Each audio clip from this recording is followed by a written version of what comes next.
Hi hello ಎಲ್ಲರಿಗೂ ನಮಸ್ಕಾರ. ನೀವು ನೋಡ್ತಾ ಇದ್ದೀರಾ ಸಂಜೆವಾಣಿ ನ್ಯೂಸ್. ಎಸ್, ಈ ಹಿಂದೆ ನಾವು ಬಿಗ್ ಬಾಸ್ಗೆ ಯಾರೆಲ್ಲ ಎಂಟ್ರಿ ಕೊಟ್ರು ಅಂತ 4 ಜನರ ಬಗ್ಗೆ ಹಿನ್ನೆಲೆಯನ್ನ ಹೇಳಿದ್ವಿ. ಇನ್ನು ಉಳಿದ ಸ್ಪರ್ಧಿಗಳ ಬಗ್ಗೆ ಇವತ್ತು ಈ ಒಂದು ವಿಡಿಯೋದಲ್ಲಿ ನಿಮಗೆ ಎಕ್ಸ್ಪ್ಲೈನ್ ಮಾಡ್ತಾ ಹೋಗ್ತೀನಿ. ಯಾರೆಲ್ಲ ಯಾವ ಬ್ಯಾಕ್ಗ್ರೌಂಡ್ ಇಂದ ಬಂದಿದ್ದಾರೆ ಎಲ್ಲವನ್ನು ಕೂಡ ಈ ಒಂದು ವಿಡಿಯೋದಲ್ಲಿ ಎಕ್ಸ್ಪ್ಲೈನ್ ಮಾಡ್ತಾ ಹೋಗ್ತೀನಿ. ಕಂಪ್ಲೀಟ್ ಆಗಿ ಈ ಒಂದು ವಿಡಿಯೋವನ್ನ ವೀಕ್ಷಿಸಿ. ಎಸ್, ಬಿಗ್ ಬಾಸ್ ಸೀಸನ್ 11ರಲ್ಲಿ ಗೀತಾ ಸೀರಿಯಲ್ ಮೂಲಕ ಜನಮೆಚ್ಚುಗೆಯನ್ನ ಗಳಿಸಿದಂತಹ ಭವ್ಯ ಗೌಡ ಅವರು ಕೂಡ ಎಂಟ್ರಿ ಕೊಟ್ಟಿದ್ದಾರೆ. ಸೊ ಭವ್ಯ ಗೌಡ ಅವರು ಗೊತ್ತಿರುತ್ತೆ ನಿಮಗೆ, ಸಾಮಾನ್ಯವಾಗಿ ಅವರು ಸೀರಿಯಲ್ ನಲ್ಲಿ ಗೀತಾ ಸೀರಿಯಲ್ ಮೂಲಕ ಜನಮೆಚ್ಚುಗೆಯನ್ನ ಗಳಿಸಿರುವಂತವರು. ಜೊತೆಗೆ ಅವರಿಗೆ ಸಾಕಷ್ಟು ಜನ ಫ್ಯಾನ್ ಫಾಲೋವರ್ಸ್ ಇದ್ದಾರೆ. ಸೋಷಿಯಲ್ ಮೀಡಿಯಾದಲ್ಲೂ ಕೂಡ ಅಷ್ಟೇ ಸಿಕ್ಕಾಪಟ್ಟೆ ಅವರು ಆಕ್ಟಿವ್ ಆಗಿದ್ದಾರೆ. ಸೊ ಹಾಗಾಗಿ ಸಾಕಷ್ಟು ಜನ ಇವರನ್ನ ಇಷ್ಟಪಡ್ತಿದ್ದಾರೆ. ಇದೀಗ ಇವರಿಗೆ ಬಿಗ್ ಬಾಸ್ ಅವಕಾಶ ಸಿಕ್ತು. ಸೊ ಬಿಗ್ ಬಾಸ್ಗೆ ಅವರು ಎಂಟ್ರಿ ಕೊಟ್ಟಿದ್ದಾರೆ. ಅವರ ಜೊತೆಗೆ ಯಮುನಾ ಶ್ರೀನಿಧಿ ಅವರು ಕೂಡ ಬಿಗ್ ಬಾಸ್ ಮನೆಗೆ ಎಂಟ್ರಿ ಕೊಟ್ಟಿದ್ದಾರೆ. ಇವರನ್ನ ಕೂಡ ನೀವು ಸೀರಿಯಲ್ ಅಲ್ಲಿ ನೋಡಿರ್ತೀರಾ. ಇವರು ಭರತನಾಟ್ಯ ಡಾನ್ಸರ್ ಕೂಡ ಹೌದು. ಹಾಗಾಗಿ ಇವಾಗ ಅವರು ಎಲ್ಲ ಸೀರಿಯಲ್ ಅಲ್ಲೂ ಕೂಡ ಸಾಕಷ್ಟು ಸೀರಿಯಲ್ ಅಲ್ಲಿ ನಟಿಸಿದ್ದಾರೆ. ಅಮೃತವರ್ಷಿಣಿ ಇರ್ಬೋದು, ಹಾಗೆ ಅಶ್ವಿನಿ ನಕ್ಷತ್ರ ಇರ್ಬೋದು, ಇಂತಹ ಸೀರಿಯಲ್ಗಳಲ್ಲಿ ಅವರು ಆಕ್ಟ್ ಮಾಡಿದ್ದಾರೆ. ಸೊ ಅವರು ಕಿರುತೆರೆಯಿಂದ ಅವರನ್ನು ಕೂಡ ಆಯ್ಕೆ ಮಾಡಲಾಗಿದೆ. ಬಿಗ್ ಬಾಸ್ ಮನೆಗೆ ಎಂಟ್ರಿ ಕೊಟ್ಟಿದ್ದಾರೆ. ತುಂಬಾ ಜಾಸ್ತಿ ಮಾತಾಡ್ತಾರೆ. ಸೊ ಬಿಗ್ ಬಾಸ್ ಮನೆಯಲ್ಲಿ ಯಾವ ರೀತಿ ಆಟ ಆಡ್ತಾರೆ ಅನ್ನೋದನ್ನ ನೋಡ್ಬೇಕಾಗಿದೆ. ಅದೇ ರೀತಿಯಾಗಿ ಅನುಷಾ ರೈ ಅವರು ಕೂಡ ನಿಮ್ಗೆ ಗೊತ್ತಿರುತ್ತೆ, ದರ್ಶನ್ ಅವರ ಒಂದು ಅಭಿಮಾನಿ ಅಂತಾನೆ ಹೇಳ್ಬೋದು ಇವರನ್ನ. ದರ್ಶನ್ ಅವರ ಜೊತೆನೆ ಸಾಕಷ್ಟು ಟೈಮ್ ನಾವು ಅವರನ್ನ ನೋಡಿರ್ತೀವಿ ಪ್ರೋಗ್ರಾಮ್ಗಳಲ್ಲಿ. ಹಾಗೆ ಇವರು ಸಿನಿಮಾಗಳಲ್ಲಿ ಕೂಡ ಆಕ್ಟ್ ಮಾಡಿದ್ದಾರೆ. 2017ಕ್ಕೆ ಮಹಾನುಭಾವರು ಅನ್ನುವಂಥ ಒಂದು ಸಿನಿಮಾ ಮೂಲಕ ಅವರು ಚಿತ್ರರಂಗಕ್ಕೆ ಎಂಟ್ರಿ ಕೊಡ್ತಾರೆ. ಅದಾದ ಬಳಿಕ ಕೆಲವೊಂದು ಸಿನಿಮಾದಲ್ಲಿ ಮಾಡ್ತಾರೆ. ಆದ್ರೂ ಕೂಡ ಅವರಿಗೆ ಅಷ್ಟೇನು ಸಕ್ಸಸ್ ಸಿಗಲ್ಲ. ಆದ್ರೆ ಸೋಷಿಯಲ್ ಮೀಡಿಯಾದಲ್ಲಿ ಅವರನ್ನು ಸಾಕಷ್ಟು ಜನ ಫಾಲೋ ಮಾಡ್ತಾರೆ. ದರ್ಶನ್ ಅವರ ಅಪ್ಪಟ ಅಭಿಮಾನಿ ಕೂಡ ಹೌದು. ಸೊ ಅದಕ್ಕೆ ಇವಾಗ ಅವರನ್ನ ಬಿಗ್ ಬಾಸ್ ಮನೆಗೆ ಎಂಟ್ರಿ ಕೂಡ ಮಾಡಲಾಗಿದೆ. ಇನ್ನು ಅನುಷಾ ರೈ ಅವರ ಜೊತೆಗೆ ವೇದಿಕೆಯಲ್ಲಿ ಧರ್ಮ ಕೀರ್ತಿರಾಜ್ ಅವರನ್ನ ಕೂಡ ಬಿಗ್ ಬಾಸ್ ಮನೆಗೆ ಕಳಿಸಲಾಗಿದೆ ಅನ್ನುವಂಥದ್ದು. ಇವರಿಬ್ರು ತುಂಬಾನೇ ಬೆಸ್ಟ್ ಫ್ರೆಂಡ್ಸ್, ತುಂಬಾನೇ ಕ್ಲೋಸ್ ಫ್ರೆಂಡ್ಸ್. ಧರ್ಮ ಕೀರ್ತಿರಾಜ್ ಅವರ ಬಗ್ಗೆ ನಿಮ್ಗೆ ಗೊತ್ತಿರುತ್ತೆ. ಇವರು ನವಗ್ರಹ ಸಿನಿಮಾದಲ್ಲಿ ಆಕ್ಟ್ ಮಾಡಿದ್ದಾರೆ. ನವಗ್ರಹದಲ್ಲಿ ಕಣ್ಣ ಸಲಿಗೆ ಅನ್ನುವಂಥ ಸಿನಿಮಾವನ್ನ, ಅಂದ್ರೆ ಆ ಒಂದು ಸಾಂಗ್ ಅನ್ನ ಕೇಳಿದ್ರೆ ನಿಮ್ಗೆ ಗೊತ್ತಾಗಿರುತ್ತೆ. ಅದರಲ್ಲಿ ಇವರು ಆಕ್ಟ್ ಮಾಡಿದ್ದಾರೆ. ತುಂಬಾನೇ ಹುಡುಗಿಯರಿಗೆ ಸಿಕ್ಕಾಪಟ್ಟೆ ಇಷ್ಟ ಆಗಿದ್ರು ಆ ಒಂದು ಸಿನಿಮಾದ ಮೂಲಕ. ಅಲ್ಲಿಂದ ಅದೊಂದು ಅವರಿಗೆ ಸಿಕ್ಕಾಪಟ್ಟೆ ಜನಪ್ರಿಯತೆಯನ್ನ ಕೂಡ ತಂದು ಕೊಡ್ತು.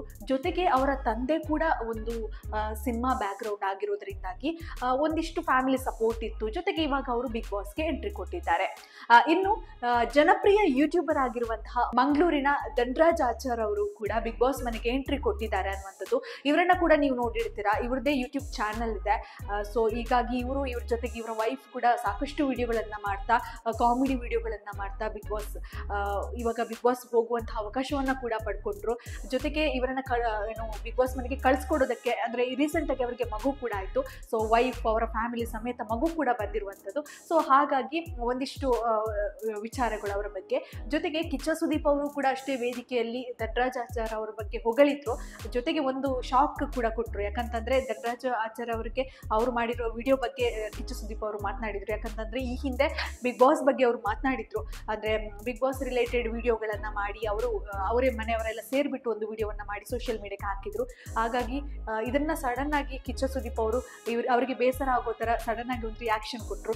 ಏನಕ್ಕೆ ಹಾಗೆ ಮಾಡ್ತೀರಾ ನೀವು, TRP ಗೋಸ್ಕರ ಅಂತ ಹೇಳ್ತೀರಾ, ಇವಾಗ ನೀವೇ ಬಿಗ್ ಬಾಸ್ ಮನೆಗೆ ಹೋಗ್ತೀರಾ, ನಿಮ್ಗೆ ಆಗ್ಬೇಕು ಅನ್ನೋ ತರ ಎಲ್ಲ ಮಾತನಾಡಿದ್ರು. ಹಾಗಾಗಿ ಸಡನ್ ಆಗಿ ಧನರಾಜ್ ಆಚಾರ್ ಅವರು ಕೂಡ ಒಂದಿಷ್ಟು ಬೇಸರ ಆಯ್ತು ಅವರಿಗೆ, ಸಡನ್ ಆಗಿ ಗಾಬರಿ ಆಯ್ತು. ಅದಾದ್ಮೇಲೆ ಕಿಚ್ಚ ಸುದೀಪ್ ಅವ್ರು ಹೇಳ್ಬಿಟ್ರು, ಇಲ್ಲ ಇದು ತಮಾಷೆಗೆ ಮಾಡಿದ್ದು ಅನ್ನುವಂಥದ್ದು. ಸೊ ಹೀಗಾಗಿ ಧನರಾಜ್ ಆಚಾರ್ ಅವರು ಕಾಮಿಡಿಯನ್ ಆಗಿ ಬಿಗ್ ಬಾಸ್ ಮನೆಗೆ ಎಂಟ್ರಿ ಕೊಟ್ಟಿದ್ದಾರೆ. ಮನೆಯಲ್ಲಿ ಯಾವ ತರ ಇರುತ್ತಾರೋ ಗೊತ್ತಿಲ್ಲ, ನೋಡ್ಬೇಕಾಗಿದೆ. ಜೊತೆಗೆ ಇನ್ನೂ ಕೂಡ ಕೆಲವೊಂದು ನಟಿಯರು ಹೋಗಿರುವಂಥದ್ದು. ಮೋಕ್ಷಿತಾ ಪೈ ಅವರನ್ನ ನೀವು ನೋಡಿರ್ತೀರಾ. ಪಾರು ಸೀರಿಯಲ್ ಮೂಲಕ ಜನಮೆಚ್ಚುಗೆಯನ್ನ ಗಳಿಸಿದ್ದಾರೆ. ಇವರು ಕೂಡ ಅಷ್ಟೇ ತನ್ನ ಬುದ್ಧಿಮಾಂದ್ಯ ತಮ್ಮನ ಜೊತೆ ವಿಡಿಯೋಗಳನ್ನ ಮಾಡ್ತಾ ಇರ್ತಾರೆ. ಜೊತೆಗೆ ಪಾರು ಸೀರಿಯಲ್ ಮೂಲಕ ಇವರಿಗೆ ಸಾಕಷ್ಟು ಜನಪ್ರಿಯತೆ ಸಿಕ್ಕಿದೆ ಈಗಾಗಲೇ. ಇವರು ಕೂಡ ಬಿಗ್ ಬಾಸ್ ಮನೆಗೆ ಎಂಟ್ರಿ ಕೊಟ್ಟಿದ್ದಾರೆ. ಅದರ ಜೊತೆಗೆ ರಂಜಿತ್ ಅನ್ನುವಂಥವ್ರು, ಇವರು ಕೂಡ ಕಿರುತೆರೆ ನಟ. ಶನಿ ಸೀರಿಯಲ್ ಮೂಲಕ ಇವರು ಸಾಕಷ್ಟು ಜನರಿಗೆ ಗೊತ್ತಿದ್ದಾರೆ. ಇವ್ರಿಗೂ ಕೂಡ ಅಷ್ಟೇ ಸಾಕಷ್ಟು ಜನ, ಒಂದಿಷ್ಟು ಜನ ಅವರನ್ನು ಗುರುತಿಸಿದ್ದಾರೆ ಕಿರುತೆರೆಯಲ್ಲಿ. ಇದೀಗ ಅವರು ಬಿಗ್ ಬಾಸ್ ಮನೆಗೆ ಎಂಟ್ರಿ ಕೊಟ್ಟಿದ್ದಾರೆ. ಅದರ ಜೊತೆಗೆ ತ್ರಿವಿಕ್ರಮ್ ಅವರು ಕೂಡ ಬಿಗ್ ಬಾಸ್ ಮನೆಗೆ ಎಂಟ್ರಿ ಕೊಟ್ಟಿದ್ದಾರೆ. ತ್ರಿವಿಕ್ರಮ್ ಅಂದ ತಕ್ಷಣ ನಿಮಗೆ ಗೊತ್ತಾಗಿರುತ್ತೆ, ಪದ್ಮಾವತಿ ಸೀರಿಯಲ್ ಅಲ್ಲಿ ಜನಪ್ರಿಯತೆಯನ್ನು ಗಳಿಸಿದ್ದಾರೆ. ಅಲ್ಲಿ ಮುಖ್ಯ ಪಾತ್ರಧಾರಿಯಾಗಿ ಅವರು ಕಾಣಿಸ್ಕೊಂಡಿದ್ದಾರೆ. ಸೊ ಹಾಗಾಗಿ ಒಂದಿಷ್ಟು ಫೇಮ್ ಇದೆ ಅವರಿಗೆ. ಆದರೆ ಅವರ ಬ್ಯಾಕ್ಗ್ರೌಂಡ್ ತುಂಬಾನೇ ಕಷ್ಟ ಇರುವಂತಹ ಒಂದು ಲೈಫ್ ಸ್ಟೈಲ್. ಯಾಕಂತಂದ್ರೆ ತಂದೆ ತಾಯಿ ತುಂಬಾನೇ ಕಷ್ಟಪಟ್ಟು ಇವರನ್ನ ಬೆಳೆಸಿದ್ದಾರೆ. ಸೊ ತುಂಬಾ ರಿಚ್ ಅಲ್ಲ, ಒಂದಿಷ್ಟು ಮೀಡಿಯಂ ಮಧ್ಯಮ ವರ್ಗದ ಹುಡುಗ ಅಂತಾನೆ ಹೇಳ್ಬೋದು. ಸೊ ಸುಮಾರು ಕಷ್ಟಪಟ್ಟಿದ್ದಾರೆ. ಇದೀಗ ಬಿಗ್ ಬಾಸ್ಗೆ ಬರುವಂತಹ ಅವಕಾಶವನ್ನು ಪಡ್ಕೊಂಡು ಒಂದಿಷ್ಟು ನಾನು ಗೆದ್ದೇ ಗೆಲ್ತೀನಿ ಅನ್ನುವಂಥ ಒಂದು ಸಂಭ್ರಮದಿಂದ ಬಿಗ್ ಬಾಸ್ ಮನೆಗೆ ಅವರು ಎಂಟ್ರಿ ಕೊಟ್ಟಿದ್ದಾರೆ. ಜೊತೆಗೆ ಅವರ ಜೊತೆಗೆ ವೇದಿಕೆಯಲ್ಲಿ ಶಿಶಿರ್ ಅವರನ್ನ ಕೂಡ ನೀವು ನೋಡಿರ್ತೀರಾ. ಇವರು ಕೂಡ ಏನು ಸೀರಿಯಲ್ ಆಕ್ಟರ್, ಮುಖ್ಯ ಭೂಮಿಕೆಯಲ್ಲಿ ಕಾಣಿಸ್ಕೊಂಡಿದ್ದಾರೆ. ಸೇವಂತಿ ಸೀರಿಯಲ್ ಅಲ್ಲಿ ಮೇನ್ ಉದಯದಲ್ಲಿ ಬರ್ತಾ ಇತ್ತು, ಇವಾಗೆಲ್ಲ, ಬಟ್ ಅದರಲ್ಲಿ ಕೂಡ ಅವರು ಮೇನ್ ಪಾತ್ರಧಾರಿಯಾಗಿ ಕಾಣಿಸ್ಕೊಂಡಿದ್ರು ಸೇವಂತಿ ಸೀರಿಯಲ್ ಅಲ್ಲಿ. ಹೀಗಾಗಿ ಇವರಿಗೆ ಇದೀಗ ಬಿಗ್ ಬಾಸ್ ಅವಕಾಶ ಕೂಡ ಬಂದಿರುವಂಥದ್ದು. ಸೊ ಹೀಗಾಗಿ ಇವೆಲ್ಲ ಇಷ್ಟು ಜನ ಹೋಗಿದ್ದಾರೆ. ಇದರ ಜೊತೆಗೆ ಐಶ್ವರ್ಯ ಅನ್ನುವಂಥ ಒಂದು ಹುಡುಗಿ ಕೂಡ ಹೋಗಿದ್ದಾರೆ. ಇವರು ಕೂಡ ಸೀರಿಯಲ್ ಅಲ್ಲಿ ಕಾಣಿಸ್ಕೊಂಡಿದ್ರು. ಸೀರಿಯಲ್ ಅಲ್ಲಿ ಇವರನ್ನ ನೀವು ನೋಡಿರ್ತೀರಾ. ಜೊತೆಗೆ ತನ್ನ ತಂದೆ ತಾಯಿ ಯಾರೂ ಇಲ್ಲ, ಎಲ್ಲರನ್ನು ಕೂಡ ಕಳ್ಕೊಂಡಿರುವಂತಹ ಹುಡುಗಿ ಇವರು. ತನ್ನ ತಂದೆ ಇಲ್ಲ, ತಾಯಿ ಇಲ್ಲ ಅನ್ನುವಂಥ ಒಂದು ಬೇಜಾರವನ್ನು ಅವರು ಸಾಕಷ್ಟು ವೇದಿಕೆಗಳಲ್ಲಿ ಹಿಂದೆ ತಿಳಿಸ್ಕೊಟ್ಟಿದ್ರು. ಇದೀಗ ಬಿಗ್ ಬಾಸ್ಗೆ ಹೋಗುವಂತಹ ಅವಕಾಶ ಅವರಿಗೆ ಸಿಕ್ಕಿರುವಂಥದ್ದು ನಿಜಕ್ಕೂ ಒಂಥರ ಖುಷಿಯ ವಿಚಾರ ಅಂತಲೇ ಹೇಳ್ಬೋದು. ಸೊ ಇದಿಷ್ಟು ನಾವು ಆಲ್ರೆಡಿ ಕೆಲವೊಂದು 4 ಜನ ಸ್ಪರ್ಧಿಗಳ ಹಿನ್ನೆಲೆಯ ಬಗ್ಗೆ ಆಲ್ರೆಡಿ ನಾವು ವಿಡಿಯೋಗಳನ್ನು ಹಾಕಿದ್ದೀವಿ. ಇದು ಉಳಿದಷ್ಟು 17 ಟೋಟಲ್ ಆಗಿ 17 ಜನ ಸ್ಪರ್ಧಿಗಳು ಬಿಗ್ ಬಾಸ್ ಮನೆಗೆ ಎಂಟ್ರಿ ಕೊಟ್ಟಿರುವಂಥದ್ದು. ಅದರಲ್ಲಿ 10 ಜನ ಸ್ವರ್ಗಕ್ಕೆ ಹೋದರೆ 7 ಜನ ನರಕಕ್ಕೆ ಹೋಗಿದ್ದಾರೆ. ಸೊ ಹೀಗಾಗಿ ಇನ್ನೂ ಯಾವ ಸಂಚಿಕೆಗಳು ಯಾವ ರೀತಿಯಾಗಿರುತ್ತೆ ಗೊತ್ತಿಲ್ಲ.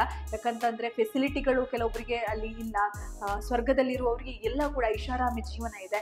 ಸೊ ಹಾಗಾಗಿ ನೀವು ಇನ್ನೂ ಮುಂದಿನ ವಿಡಿಯೋಗಳನ್ನು ನೀವು ವೀಕ್ಷಿಸ್ಬೋದು, ಯಾವ ಥರ ಇರುತ್ತೆ ಅಂತ. ಒಂದಿಷ್ಟು ಪ್ರಶ್ನೆ ಇದೆ, ಜಗಳ ಆಗುತ್ತೋ ಅಥವಾ ಜಗಳಗಳು ಯಾವ ಮಟ್ಟಕ್ಕೆ ಇರುತ್ತೆ ಅಥವಾ ಯಾರೆಲ್ಲ ಎಷ್ಟು ಕೂಲ್ ಆಗಿದ್ದಾರೆ ಎಲ್ಲವನ್ನ ಕೂಡ ನೋಡ್ಬೋದು. ಇದೊಂದು ಹೊಸ ಅಧ್ಯಾಯ ಅಂತ ಈಗಾಗಲೇ ಹೇಳಿದ ಹಾಗೆ ಕಿಚ್ಚ ಸುದೀಪ್ ಅವರು ಹೇಳಿದ್ದಾರೆ.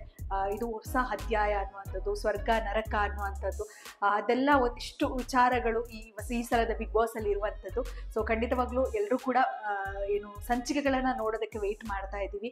ಸೊ ನೀವು ಕೂಡ ನೋಡ್ಬೋದು. ಹಾಗೆ ನಿಮಗೆ ಇದರ ಬಗ್ಗೆ ಇರುವಂತಹ ಅನಿಸಿಕೆ ಅಭಿಪ್ರಾಯಗಳನ್ನು ಮುಕ್ತವಾಗಿ ನೀವು ಕೂಡ ನಮಗೆ ಕಮೆಂಟ್ ಮೂಲಕ ತಿಳಿಸ್ಬೋದು. ಇದೇ ರೀತಿಯಾಗಿ ಬಿಗ್ ಬಾಸ್ ಅಪ್ಡೇಟ್ಗಳಿಗಾಗಿ ವೀಕ್ಷಿಸಿ ಸಂಜೆ ವಾಣಿ.